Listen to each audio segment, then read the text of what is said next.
Hey guys, what's up? It's AJ. Welcome or welcome back to my channel. Today's video, I'm going to be reviewing all of the shows that I watched in the month of December. So this is what I watched in the month of December of 2025, the final month of the year. It is my fault because I will be uploading this video 2 months late, so I hope you guys can forgive me for that. Please.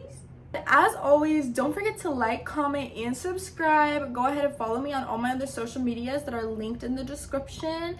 And I recently added a link to buy me a coffee, so if you guys wanted to support with donations or anything, and you don't want to subscribe to the you know what, you guys can go ahead and send me some donations on buy me a coffee. Maybe I'll get coffee with it.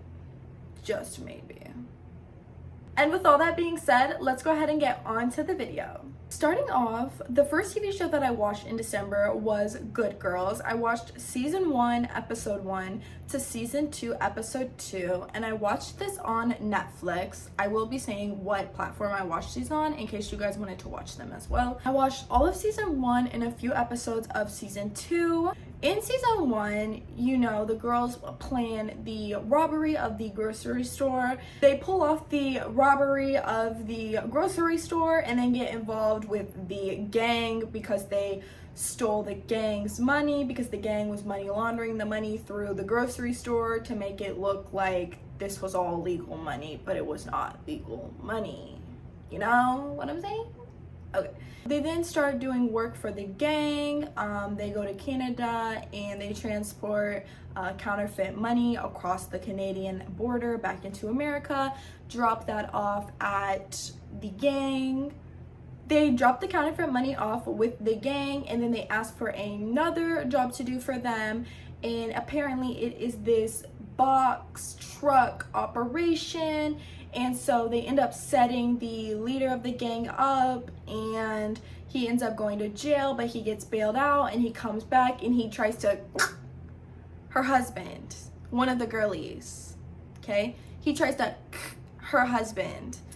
That's basically where I got in the show. I did not watch any further of that. I still haven't watched any further of that, and it is mid-February. So it's not like it was a bad show. I actually did enjoy it, but I don't have access to Netflix anymore, so don't know if I'm going to even finish watching this because once I got onto a bunch of other movies and shows, I kind of just didn't finish watching it. On the scale of 1 to 10, I hate you to I love you scale, it is going to be a 7. Next, the first movie that I watched was 12 Rounds featuring John Cena, and I watched this on Tubi. In 12 Rounds, John Cena plays a cop who helps arrest a known criminal, and in the middle of him trying to arrest the perp's girlfriend actually ends up getting the perp ends up blaming John Cena's character for the cause of her death. A few years later, John Cena's character is happily married and everything. John Cena's character's name is Danny Fisher. So the perp is released from prison a few years later and starts to target Mr. Danny Fisher, aka John Cena's life, because he blames John Cena's character, Danny Fisher. We'll just now refer to him as Danny Fisher from now on. He believes that Danny Fisher is the reason that his significant other died during the police chase. He starts to target Danny Fisher. He kidnaps his wife.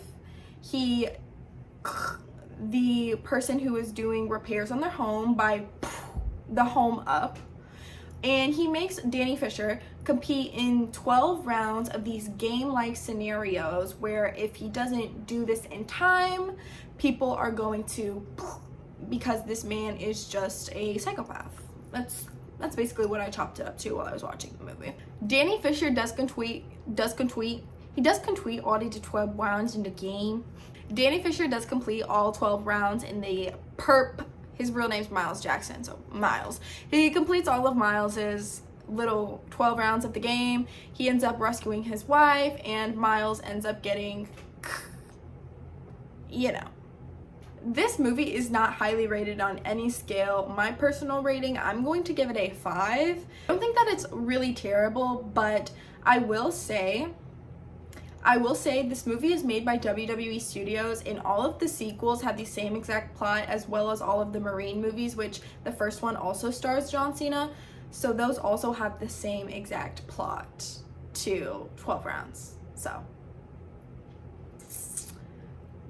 on the originality scale, it's not very original at all. It has some crappy CGI, just like all movies, and that's why I'm rating it a 5. Moving on, we are now hopping to Teen Wolf, where I watched season 1, episode 1 to season 6, episode 8, and I also watched this on Netflix because they just put it on Netflix for a few months. It's gonna get taken off soon, so probably Hulu if you guys want to watch it on your own time. I'm just going to go into a rough summary of Teen Wolf because I can't really tell you every single thing that happened in all 6 seasons. So, season 1, we meet Scott, Styles, Derek, Lydia, Allison, Jackson, the whole gang, right? The OG gang. My bad. We meet the OG gang. And across the 5 complete seasons that I finished watching and the partial season 6 watch that I got into that I never finished because I didn't even finish watching any TV show, we went through the Alpha gang, we went through the Nogitsune, we went through Kate, we went through the grandfather Argent, seeing that he's actually the like triple antagonist, seeing that he's actually like the big antagonist of season 6. Because he hates Scott because Scott is the one who put him in a wheelchair and he wants to get the bite now so he can walk and all of this stuff, and just frick Grandpa Argent, frick you. One of my favorite things from this entire show is in season 5 in the Beast of Gévaudan flashback episode where they're telling the story of how the Beast came to be and of how Marie-Jeanne fought the Beast or whatever, and how it was actually her brother, and how they brought Crystal Reed back, the actress who plays Allison, to play that because those are actually the ancestors of the Argents and how the Argents became hunters. It's a whole thing. If you have no idea what I'm talking about, you just have to watch the show. But my favorite season of Teen Wolf,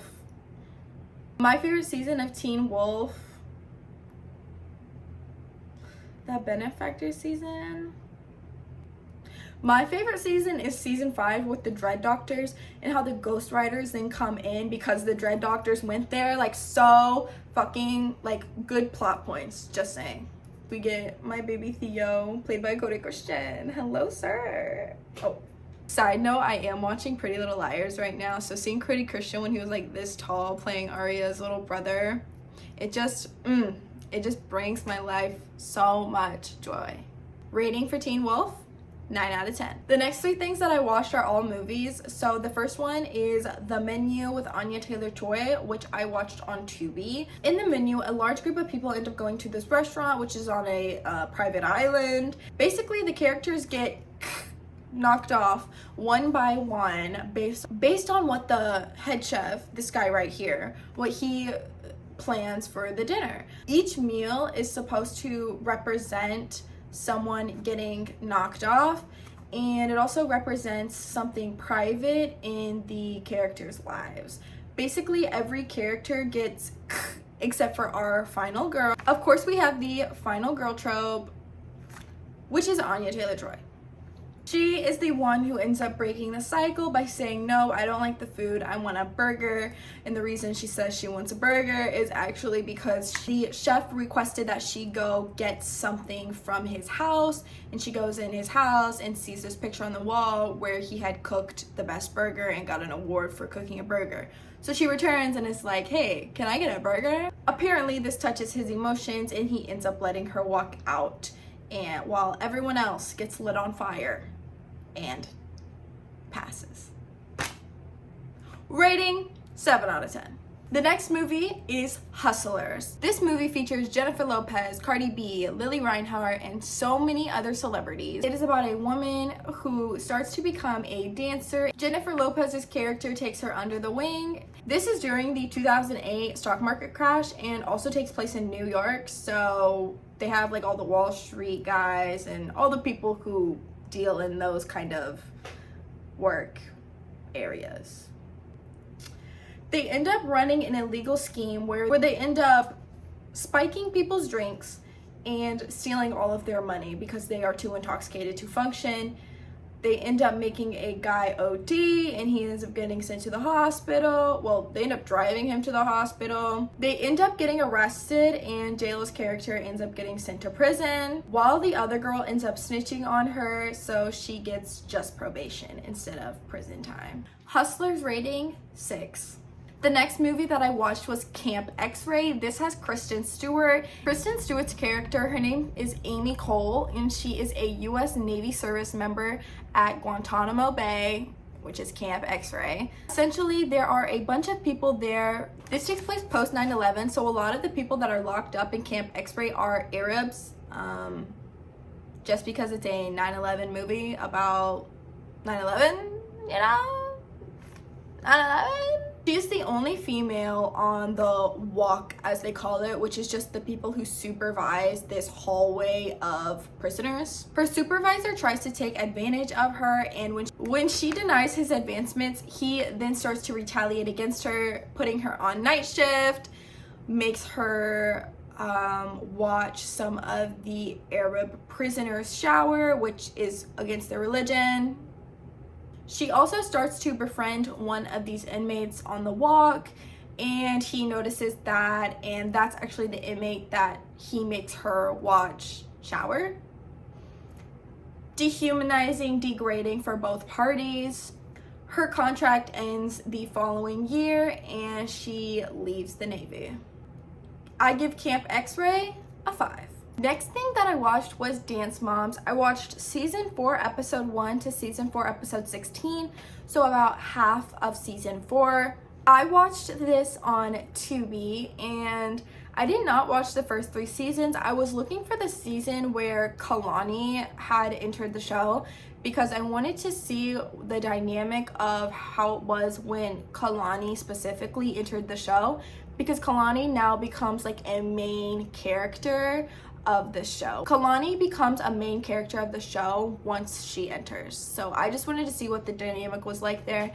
And there's casual Dance Mom stuff. There's nothing really crazy to the plot except for Brooke and Paige leave because Kelly ends up leaving after her fight with Abby. JoJo comes in, Kalani comes in. She creates the second elite team that, like, there's no known dancers on there except for Maddie, that we know, being ALDC Dance Moms viewers. They end up being recurring characters throughout the entire series. Dance Moms, I'm going to give a 6 because it is children and Abby Lee is a terrible person.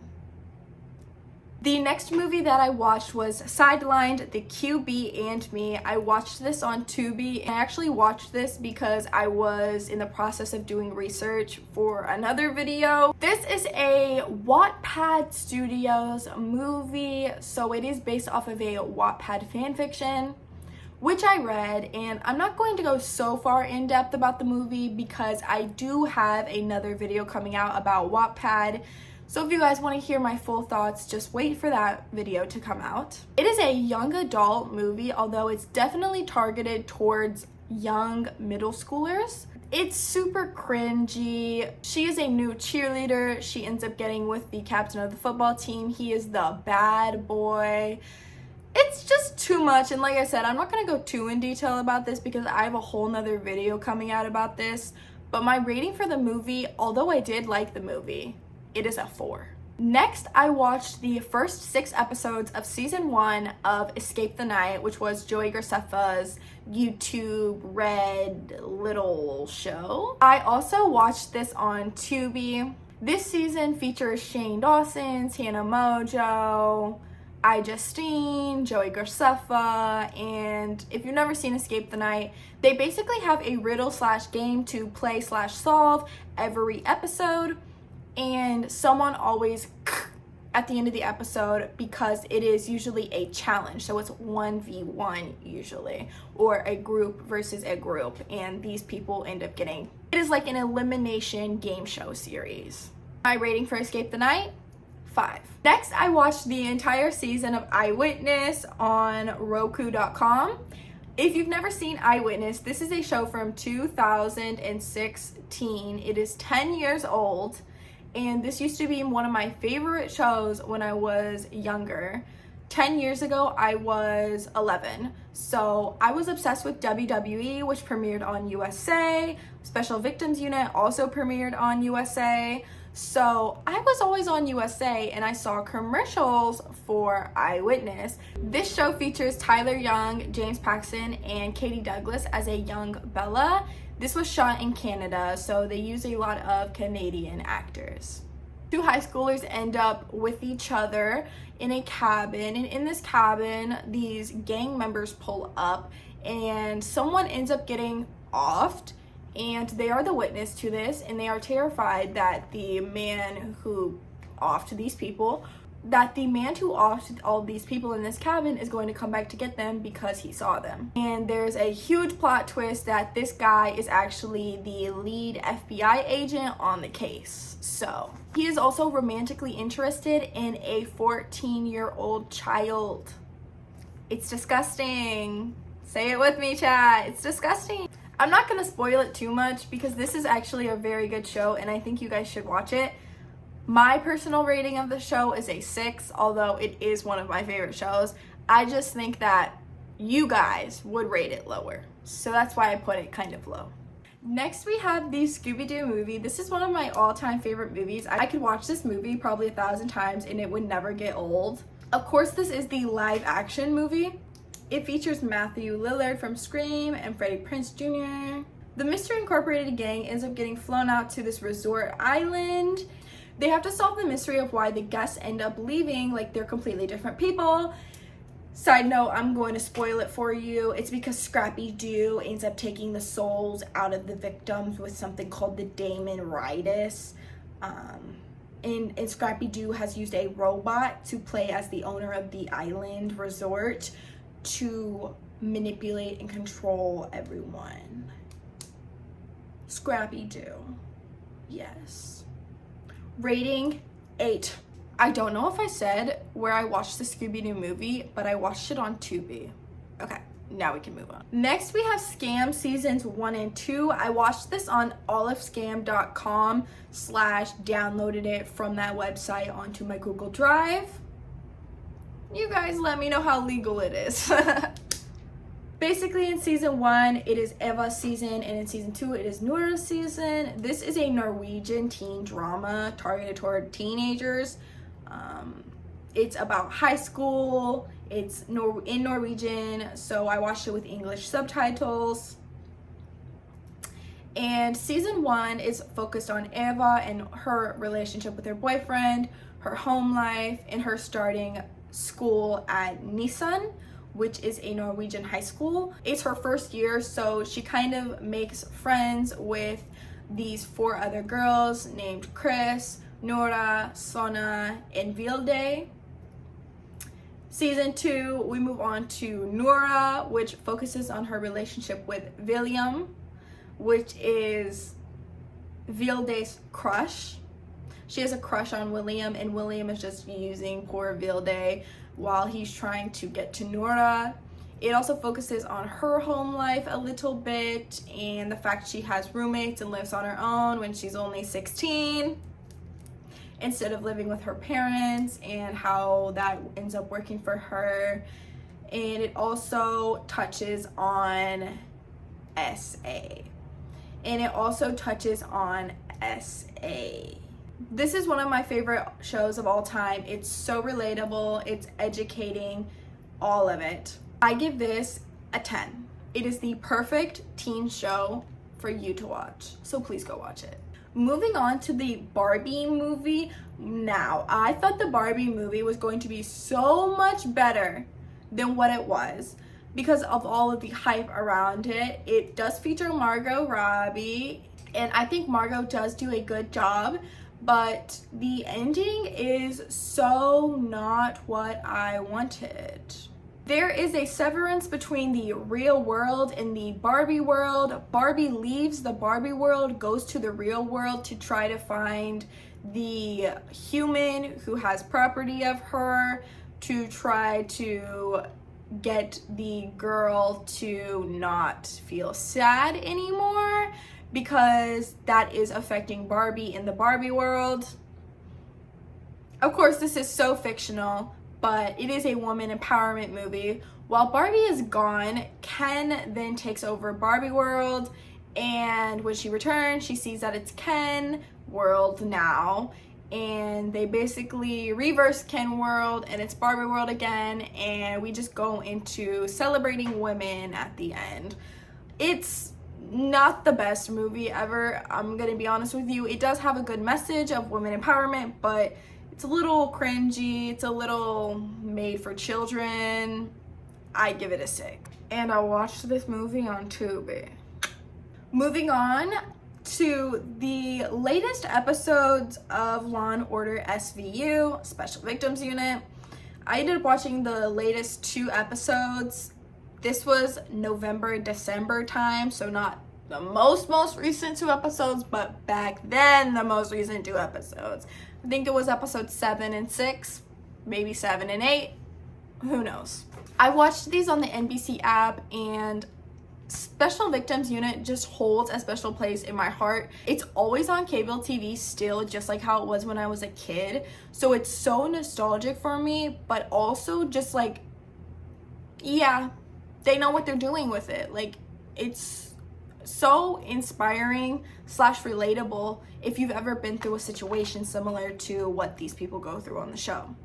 Because of its eliteness and just the nostalgic factor, I'm giving it an 8. Special Victims Unit is supreme. Next, we have The Queen's Gambit. I watched this till episode 7, and I watched it on Netflix. Obviously, it's the only place where you can watch it. It's a TV show / limited series about chess and a young girl who learns to become a chess grandmaster. I was interested in chess at the time. I no longer have the same obsession about chess that I did at the time. I've moved on to a new game, just like all games, because I never have the attention span to keep doing something for more than a couple weeks. She basically just plays chess and ends up working her way up. She is an orphan, so she learns to play chess from the janitor at the orphanage, and she ends up being really good at it due to memorization and just constantly thinking about chess and working on chess.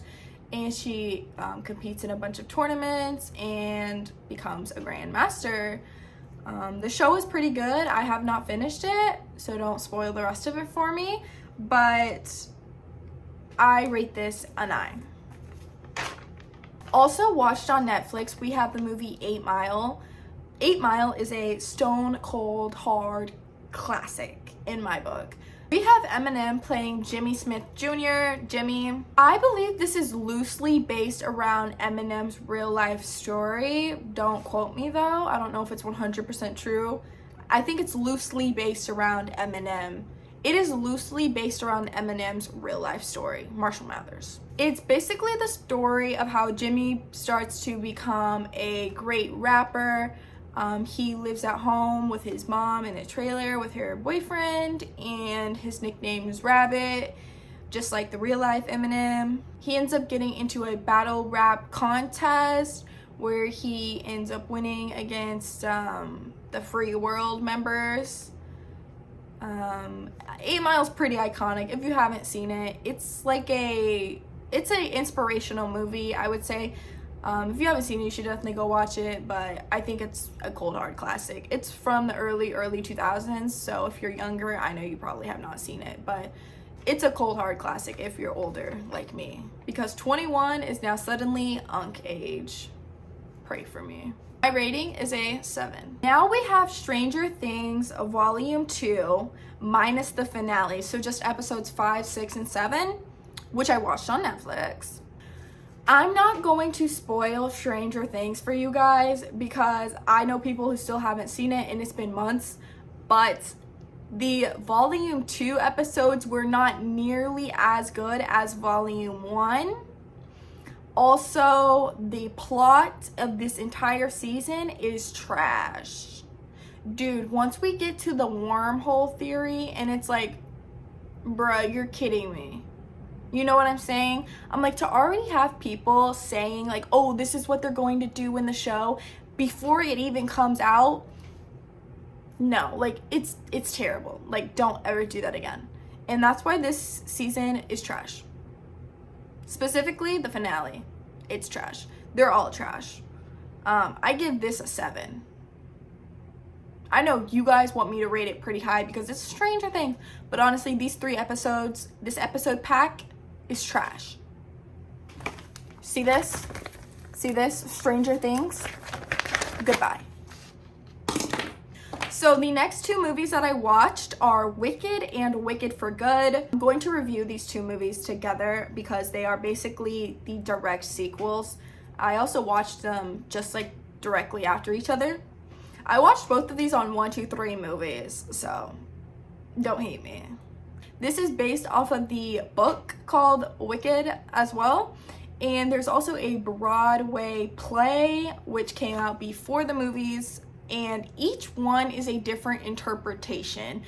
I personally think that the book interpretation is the best, but since they have put it into play version and movie version, they've kind of had to Disneyfy it, as people say. Basically removing a lot of the true details and replacing it with stuff that's more acceptable for children and young teens / adults. I'm not the biggest fan of that, but I loved these 2 movies. I don't know if it was all of the marketing and that's why I loved them, but I definitely loved these movies, and I loved how Ariana Grande played Glinda.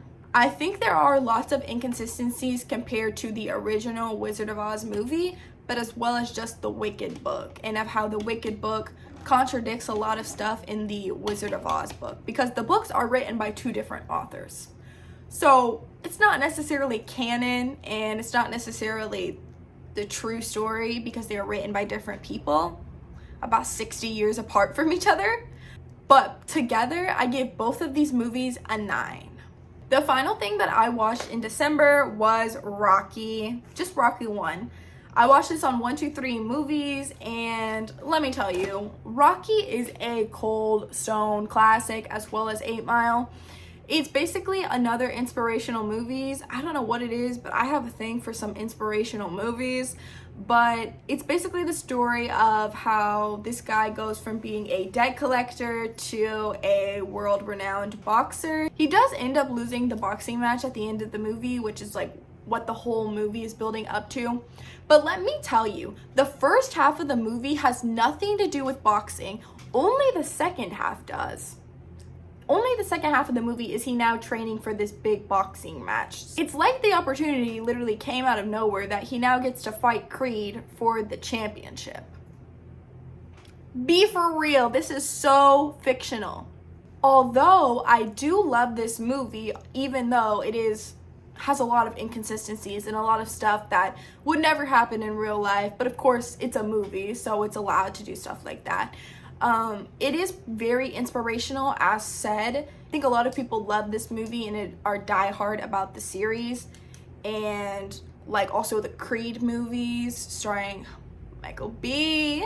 Jordan. What's up? What's up? You want to go to dinner? Oh, okay, let's go. So I think that Rocky, from me, is getting a 7. That is all, guys. Thank you for watching this video. I'm sorry if I didn't describe some as in depth as others. I just didn't want to give spoilers because people hate getting spoilers for stuff they haven't seen. So I don't really want to give like major plot spoilers to certain shows and movies. So that's why. Don't blame me. Don't hate the player, hate the game. Hate the game. Again, thank you guys for watching. If you haven't followed me on my socials yet, definitely go ahead and do that. And I'm gonna catch you guys in the next video. Peace.